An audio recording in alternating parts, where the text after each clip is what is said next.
Euzubillahimineşşeytanirracim. Bismillahirrahmanirrahim. Elhamdülillah ve salatu ve selamu ala Resulina Muhammedin ve ala alihi ve ashabihi ecmain. Esselamu aleyküm ve rahmetullahi ve berekatuh. İnnel hamdelellahi nahmadu ve nesta'inu nestağfiru men auzubillahi teala min şururi enfusina ve min seyyiati amalina. Men yahdillahu teala fela mudille leh ve ma yudlil fadiye leh ve eşhedü en la ilahe illallah vahdahu la şerike leh ve eşhedü enne Muhammeden abduhu ve rasuluh salavatü rabbi selamu aleyh ve ala alihi ve ashabihi ecmain amma ba'd. Feyekulullah subhanallahu ve teala fil Kur'anil kerim ba'de euzubillahimineşşeytanirracim. Ya eyyühellezine amenuttakullaha hakka takatih ve la temutunna illa ve entum müslimin. Alemlerin yaratıcısı bulun Allah subhanahu ve teala hamdü senalar bulsun. Peygamberimiz Muhammed Mustafa sallallahu aleyhi ve selleme salavatu selamlar olsun. Ben öncelikle özüme, sonra sizlere Allah subhanahu ve teala'nın indiki ayetini hatırlatacak. İman edenler, Allah'a hakiki takva bilen takva edin ve dine Müslüman halınızda bu dünyadan gidin. Dostlarım, insaniyet yaratılışının ilkinci adamlarından başlap lanetlenen düşmanımız bilen cenk edip geliyoruz.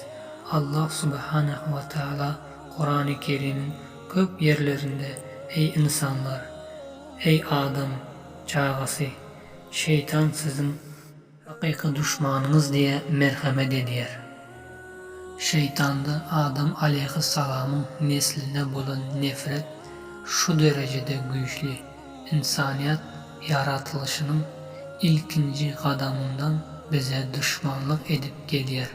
Şu mevzuya değişli bir hadis getirsem, çağa ilkinci gezip dünya gelinde ne mi diyor? Elbette ağlayar demek hadiste ayrılışça çağa dünya gelişi bilen şeytan ona zarar getirmeye başlıyor ve çağa men sen bilen düşman deyip aydiyar. Tesevvür ediyorsunuz mu? Ecesinin karnından çıkışı bilen şeytan ona karşılık ediş üçün, düşmanlığımızı yatlatmak için bana karışıp duruyan iken. Hayatımızın sonuna cenli bizi kim terk etmiyor? Fikir edip görün. Şu düşmanımız ümmetin büyük alimlerinden olan İmam Ahmed İbn Hanbel'in oğulları Abdullah rahimahullah aydiyar. Kakam vefat ediyen mahalle yanındadım. Kakam düşekte can teslim ediyendiler. Hayatının sonku demlerinde ke hoşundan gidiyor, ke de hoşuna geliyordu. Kakam hoşları özüne kaydın vaktinde henüz değil, yok, henüz değil diyordu. Ne için bu sözleri tekrarlayışını düşünmeyelim. Belki ölüşü istemeyem ki korkuyandır deyip fikir ediyordum. Kakam hoşlarını yetiren vaktinde hoşuna gelmesine karışıyordum.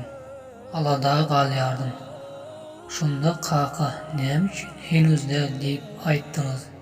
Ölmek istemiyor musunuz deyip soralım. Son İmam Ahmed İbn Hanbel yok oğlum bu sözleri ölüşü istemeyenliğim için aytmadım. Yok bu sözleri şeytan önünde duranı için ayttım. Şeytan ey Ahmet seni elimden kaçırdım, senden ayrıldım diyordu. Men bolsa yok henüz değil, yok henüz değil dedim. Men diriyken aramızdaki cenk asla kurtarmaz deyip cevap verdim. Dünya gelişimde ilkinci demlerimde şeytan yanımdadır. Hayatımın sonki minutlarında da şeytan yanımdadır.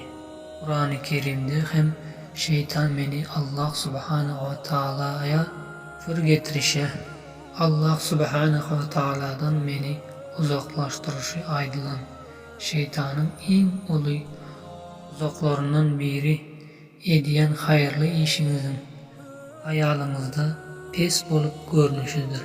Şeytan näme ediyen böyle uğunuk işleri deyip sizleri salih amallardan uzaklaştırıp koyar. Allahu Ekber. Peygamber sallallahu aleyhi ve sellem hadisler toplamı olan Riyazi Salihin kitabında acayip sahifa mevcut. Şu sahifada o amal edişin köp usulları geliyor. Biz Müslümanlar köp vaplı amalları oğunup görüyüz. Şu kadar mı edenişim, şu kadar mı deyişlik şeytanındır.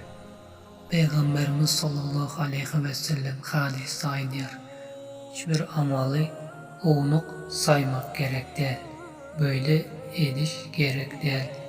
Ediyen işiniz oğunuk iş deyip hasaplap şeytanın ovanışına yol vermem. Peygamberimiz sallallahu aleyhi ve sellem hiç kaçan amalları keçicik bellemenler. Eğer elinizden yaxşılık gelse edin. Allah subhanahu ve taala Kur'an-ı Kerim'de şeyle merhamet ediyor. فَمَنْ يَعْمَلْ مِسْقَالَ زَرَّةً شَرًّا يَرَى. Tesavvur ediyeniz mi? Allah Teala biz kim zerre ağırlığında yaxşılık etse görüyer. Zerre diyeni näme bilyeniz mi? Aslında zerreni dine mikroskop arkalı görüş mümkün. İnsanlar için oğunuk elbette. Sebebi zerreni sağda göz bilen görüp bolmuyor. Allah Teala kim keçicik zerre muhtarında yaxşılık etse görüyer deyip merhamet ediyor. Demek aziz dostlarım, yaxşılık edişim türlü yolları mevcut var. Şu yolları bir tutun, imkaniyetinizi elden gidirme. Peygamberimiz sallallahu aleyhi ve sellem ayttılar. Dostlarınızı gülerek karşılan. İnsanları açık yüz bilen karşılan. O da bir sadakadır. Mana bu amallarınızda Allah ecir savap veriyor. Demek yaxşılık ulu boluşu şart değildir. Biz bolsa tersine fikir ediyiz. Bu sizin keçicik amalınız sizin cennete girişiniz için ulu rol oynar. Peygamberimiz sallallahu aleyhi ve sellem ayttılar. Allah az bolsa da hemişelik amalları kovu görüyor. Allah keçicik hemişelik amalları ulu amallardan kovu görüyor. Elinizden gelen hemme yaxşılıkları edin. Vaktinizi gidirmem. Allah'a kasam ki dostlarım, amalları uğunuk sayış, hasap ediş, bu amalım nämäni beceriyer deyiş şeytanındır. Yaxşılık var mı edin. Bu eden işim näme bolýar, nämäni beceriyer deyip asla husala düşmem. Bu işi Allah'a koyun. Bizim vazifemiz ise Allah bize nasip eden yolda yaxşılık etmektir. Sallallahu azze ve celle nigfirli minina vel mu'minat al ahya immilhum vel ammat. Allahümme salli ve sellim ve barik ala Muhammed ve ala ali Muhammed kema barakta ala İbrahim ve ala ali İbrahim fil a'malina inneka hamidun majid. Esselamu aleyküm ve rahmetullahi ve berekatuhu.